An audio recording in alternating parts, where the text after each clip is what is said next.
Praise God. परमेश्वर की स्तुति हो। First, let us bow our head before God for His words today. Thank you, Lord, for this time. Please speak to us, Lord Jesus. Give us your word according to our needs, Lord Jesus. In the name of Jesus we pray. Amen. आमीन।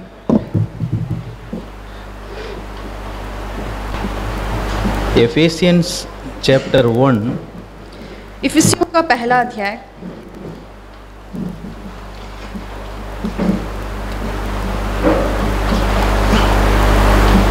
verse 15 to 19. और वचन 15 से लेकर 19। Please read, sister. इस कारण मैं भी उस विश्वास का समाचार सुनकर जो तुम लोगों में प्रभु यीशु पर है और सब पवित्र लोगों पर प्रकट है, तुम्हारे लिए धन्यवाद करना नहीं छोड़ता और अपनी प्रार्थनाओं में तुम्हें स्मरण किया करता हूँ कि हमारे प्रभु यीशु मसीह का परमेश्वर जो महिमा का पिता है, तुम्हें अपनी पहचान में ज्ञान और प्रकाश की आत्मा दे और तुम्हारे मन की आंखें ज्योतिर्मय हो कि तुम जान लो कि उसके बुलाने से कैसी आशा होती है और पवित्र लोगों में उसकी मिरास की महिमा का धन कैसा है और उसकी सामर्थ हमारी ओर जो विश्वास करते हैं कितनी महान है, उसकी शक्ति के प्रभाव से उस कार्य के अनुसार। Yeah. Here, this is the greatest prayer of our Apostle Paul for his the believers in the Ephesians church. और इफिसियों के कलीसिया में जो विश्वासी थे उनके प्रति प्रेरित पौलुस के लिए सबसे महान एक प्रार्थना थी। So here he pray for three things. यहाँ पर उसने तीन चीज़ों के लिए प्रार्थना की है। First, spirit of wisdom. सबसे पहले ज्ञान की आत्मा, Then revelation in the knowledge of him. और फिर परमेश्वर के प्रकाश की आत्मा, And the eyes of our understanding being enlightened. और फिर हमारी मन की आँखों में ज्योतिर्मय होना। Spirit of wisdom, बुद्धि का आत्मा, revelation, प्रकाश की आत्मा, and our eyes of our hearts must be opened. और हमारे जो हृदय की आँखें हैं वो खुल जानी चाहिए। So that we may know the three things. First, what is the calling of our hope? ताकि हम इन तीन चीज़ों को पहचान ले, हमें ये समझना है कि हमारी आशा की बुलाहट क्या है। Second thing, riches of the glory of his inheritance in the saints. और दूसरी बात है जो पवित्र लोगों की मिरास का जो महिमा है। Third thing is exceeding greatness of his power toward us. और तीसरी बात है परमेश्वर की अत्यंत सामर्थ्य जो विश्वास करने वालों की ओर होती है। Hope of our calling. हमारी बुलाहट की आशा। Inheritance in us. और हम परमेश्वर की ओर से जो मिरास हमें मिलने वाला है। And his mighty power which works in us. और परमेश्वर की जो महान सामर्थ्य है जो हमारे अंदर से कार्य करता है। So what is the hope of our calling? तो हमारी जो बुलाहट है उसकी आशा क्या है? We know we as children of God know that God has called us for some purpose. और परमेश्वर के बच्चे होने के नाते हम सभी जानते हैं कि परमेश्वर ने एक उद्देश्य के साथ हमें बुलाया है। We have one hope in all of our life. हमारे सारे जीवन में हम एक उस आशा को अच्छी तरह से जानते हैं। What is that hope? वो आशा क्या है? What for we called? हम किस लिए बुलाए गए हैं? Romans 8:28 says that we have called according to his purpose. और रोमियो के 8:28 में ऐसे दिया गया कि परमेश्वर में जो स्थिर किया है, जिस उद्देश्य के लिए हम बुलाए गए हैं। What is that purpose? और वो उद्देश्य क्या है? What is our hope? हमारी आशा क्या है? So our hope is in the last day we will meet him, Jesus. हमारी ये आशा है कि उस अंतिम दिन में हम यीशु मसीह के साथ मुलाकात करेंगे। He is coming again. वो फिर से आ रहा है। We are waiting for his coming. हम यीशु मसीह के आगमन के लिए बाट जो रहे हैं। Titus chapter 2. तीतुस का दूसरा अध्याय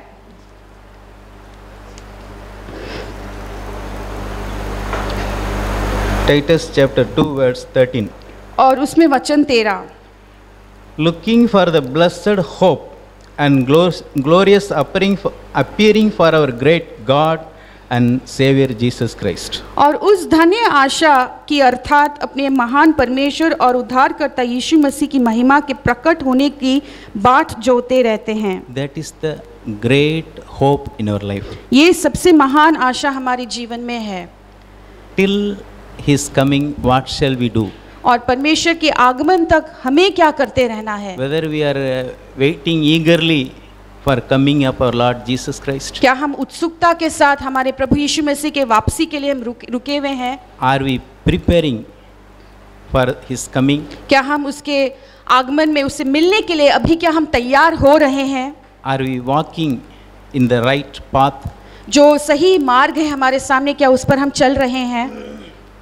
So we have to change our lifestyle, my brothers and sisters. और इसलिए ज़रूरी है मेरे प्यारे भाइयों और बहनों कि हमारे जीवन जीने के तरीके को बदलना है। In the starting of our married life, हमारे शादीशुदा जीवन के शुरू में my wife, I will come around 6:30 from office. मैं ऑफिस से मैं घर पर 6:30 के करीब लौट जाता था।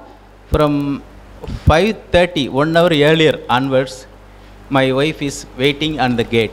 और 6:30 से पहले, 1 घंटे से पहले, वो 5:30 बजे से लेकर मेरी पत्नी जो है मेरे आने का इंतज़ार करती रहती थी। He will look like that तो वो ऐसे ताक कर देखती थी from the front gate of our house. हमारे घर के आगे वाले दरवाजे से। I have told so many times, you please don't wait. I will come exactly at 6:30. मैंने बहुत बार उसे बताया है कि तुम ऐसे पहले से आकर बाट मत जोना, मैं ठीक 6:30 बजे घर पर पहुंच जाऊंगा। That after so many months, she stopped. फिर बहुत ऐसे कहने के बहुत महीनों के बाद उसने ऐसा करना बंद किया। That is the eagerness of waiting for our Lord. और इसी तरह से वो उत्सुकता है जो हम हमारे प्रभु के लिए भी हमें बाट जोते हैं। It should be in our heart. ये हमारे दिल के अंदर होना चाहिए। So,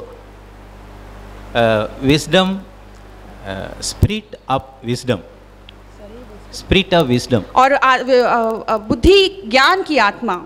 Why we need spirit of wisdom? हमें ये ज्ञान की आत्मा की जरूरत क्या है? 1 Corinthians chapter, पहला कुरिन्थियों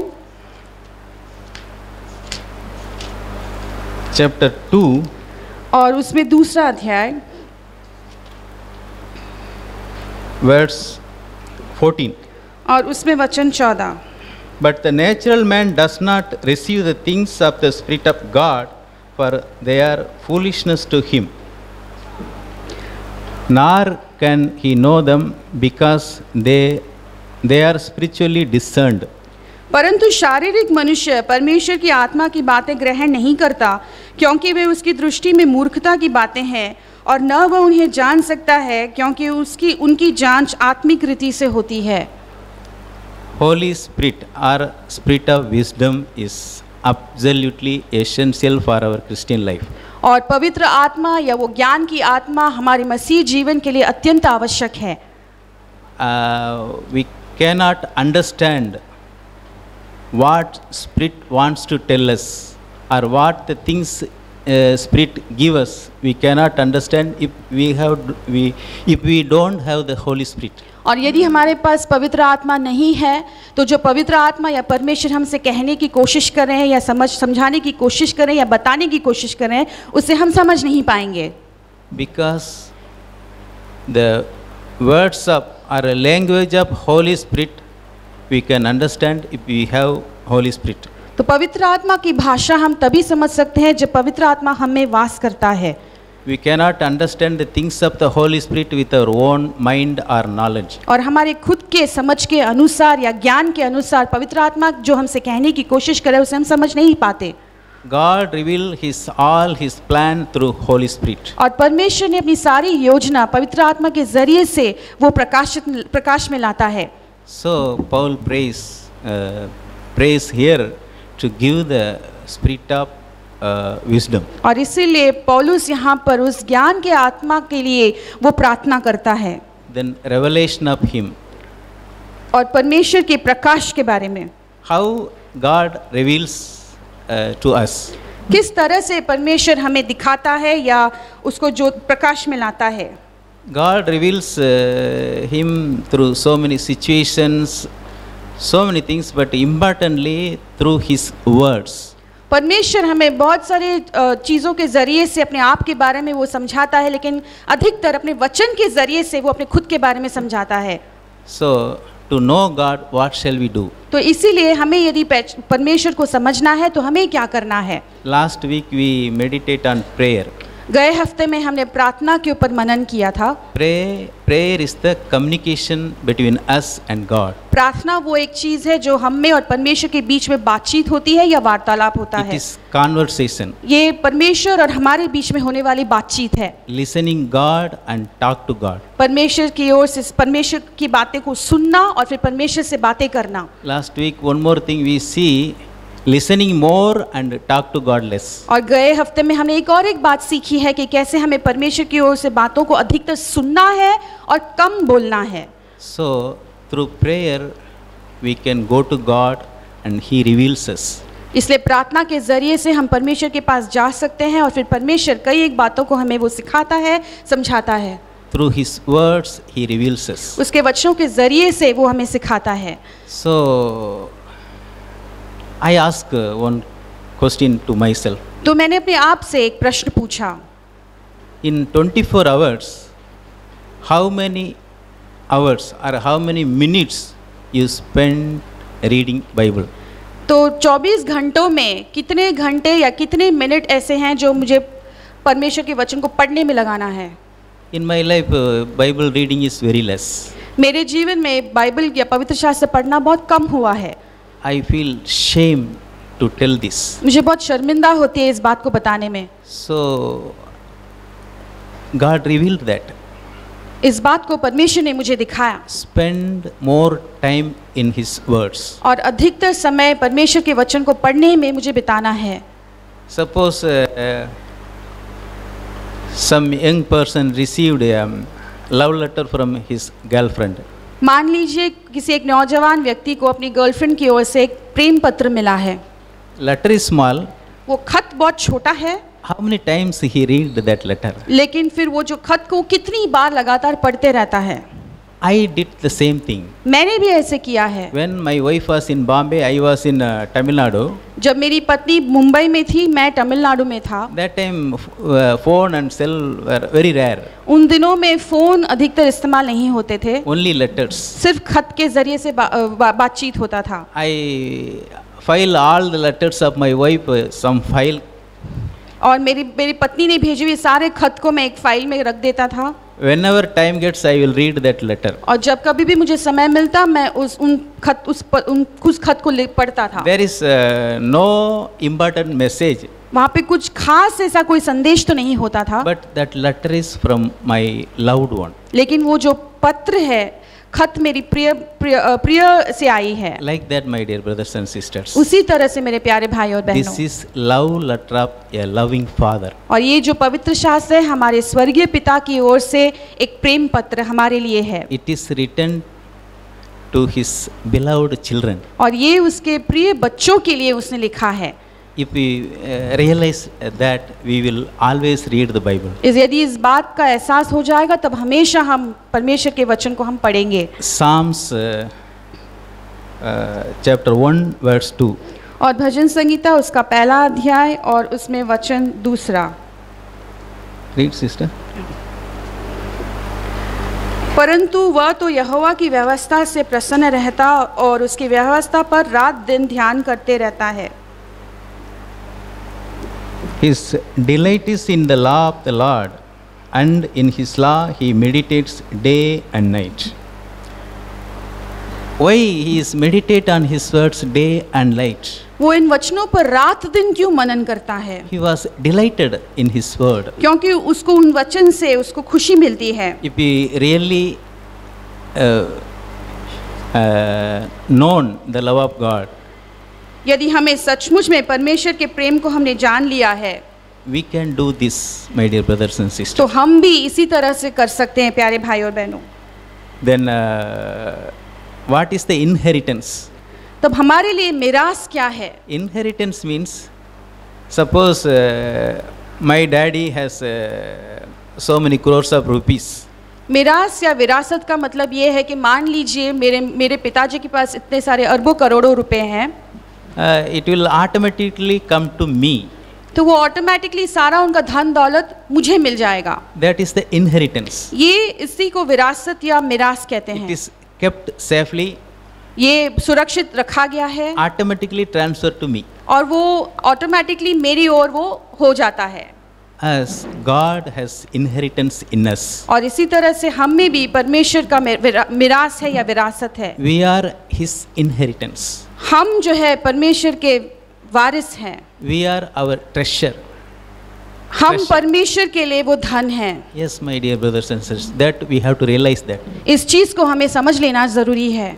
Then we must know His mighty power. और फिर हमें परमेश्वर की उस अत्यंत सामर्थ्य को जान लेना है। When His power is working on us. कब है जब परमेश्वर का सामर्थ्य हम में कार्य कर रहा है? As long as we work on our power, one person, God's power will not work. यदि हम अकेले ही एक व्यक्ति के सामर्थ्य के ऊपर ध्यान देंगे तो परमेश्वर का सामर्थ्य हमें काम नहीं करेगा।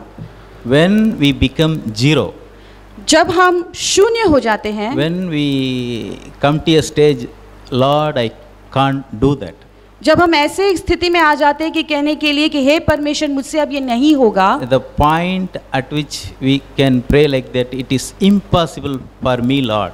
और ऐसे एक मोड़ पर जब हम आ जाते हैं और ये प्रार्थना करते हैं कि हे प्रभु मुझसे अभी ये काम नहीं हो सकता, That time only God's power will work on us. और उसी समय में परमेश्वर का जो सामर्थ्य है हमारी ओर से फिर वो काम करना शुरू होता है।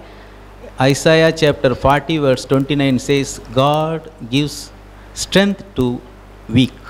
और यशाया के 40 के 29 में ऐसा लिखा कि परमेश्वर निर्बल को अपनी सामर्थ्य देता है। 2 Corinthians verse 12:9 says, My grace is sufficient, my power works in your weakness. और दूसरा कोरिन्थियों के 12:9 में परमेश्वर कहता है कि मेरा अनुग्रह तुम्हारे लिए काफ़ी है और तुम्हारी निर्बल होने के समय में मेरा सामर्थ्य तुम्हारी ओर से कार्य करता है। So we should not work with our own mind or own strength. और इसलिए हमारी खुद की समझ के अनुसार या हमारे बल के अनुसार हमें किसी काम को नहीं करना है। Fully dependent on God. पूरी तरह से परमेश्वर के ऊपर ही निर्भर करना है। Complete humility. पूरी तरह से नम्र हो जाना, Complete obedience. पूरी तरह से आज्ञा मानने वाले हो जाना, Then God's power will work perfectly. और फिर परमेश्वर जो है शक्तिशाली रीति से हमारी ओर से कार्य करेगा। Here Paul's prayer, if we listen carefully, तो ध्यान से हम यहाँ पर पौलुस के प्रार्थना पर हम सुनेंगे तो he is working for others. वो दूसरों के लिए काम कर रहा है। How he start with thanksgiving. तो वो किस तरह से शुरू करता है? धन्यवाद के साथ। He never cease to say thanks. वो कभी भी धन्यवाद देने के लिए रुकता नहीं, Continuous लगातार। and specific. What is the specific need? और उस खास ज़रूरतों के लिए वो धन्यवाद देता है। Giving thanks, परमेश्वर को धन्यवाद देता है, continually praying, लगातार प्रार्थना करते रहता है, and specific need. और फिर खास ज़रूरतों के लिए। We also pray like this, my dear brothers and sisters. हमें भी इसी तरह से प्रार्थना करना है मेरे प्यारे भाइयों और बहनों। My prayer life was self-centered. मेरा जो प्रार्थना है वो एक समय पर स्व केंद्रित था। I pray for me, मैं अपने लिए प्रार्थना करता था, my family, मेरा परिवार, my family members. मेरे परिवार के सदस्यों के लिए। But God changed me. लेकिन परमेश्वर ने उसे बदल दिया। My direction of prayer changed me. अब मेरा जो प्रार्थना करने का तरीका है उसका रुख बदल गया है। I started pray for others. मैं अब दूसरों के लिए प्रार्थना करना शुरू कर दिया। Pray for elders of the church. कलीसिया के एल्डरों के लिए मैं प्रार्थना करता All हूँ। brothers and sisters of our church. हमारे कलीसिया के सारे भाइयों और बहनों के लिए प्रार्थना करता So हूँ। God changed my way of prayer. और इसीलिए फिर परमेश्वर ने इस तरीके से मेरे प्रार्थना करने के तरीके को बदल दिया। Slowly we also have to change, my dear brothers and sisters. धीरे धीरे करके हमें भी इसी तरह से बदलना है प्यारे भाइयों बहनों। Finally, Exodus chapter 33. और निर्गमन के 33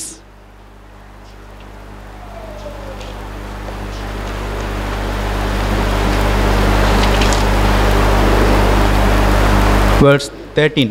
और उसमें वचन 13। Now, therefore, I pray, if I have found grace in your sight, show me now your way, that I may know you, and that I may find grace in your sight, and consider that this nation is your people. और अब यदि मुझ पर तेरे अनुग्रह की दृष्टि हो तो मुझे अपनी गति समझा दे, जिससे जब मैं तेरा ज्ञान पाऊं तब तेरे अनुग्रह की दृष्टि मुझ पर बनी रहे। फिर इसकी भी सुधि कर कि यह जाति तेरी प्रजा है। So, our prayer also will be like this. हमारा प्रार्थना भी इसी तरीके से होगा। Give me grace, reveal you, Lord, that I may know you. परमेश्वर अपना अनुग्रह मुझ पर होने दो, अपने आप के बारे में मुझे ज्ञान दे ताकि मैं तुझे समझ सकूं। God will help us. Praise God. परमेश्वर हमारी मदद करेगा। परमेश्वर की स्तुति हो।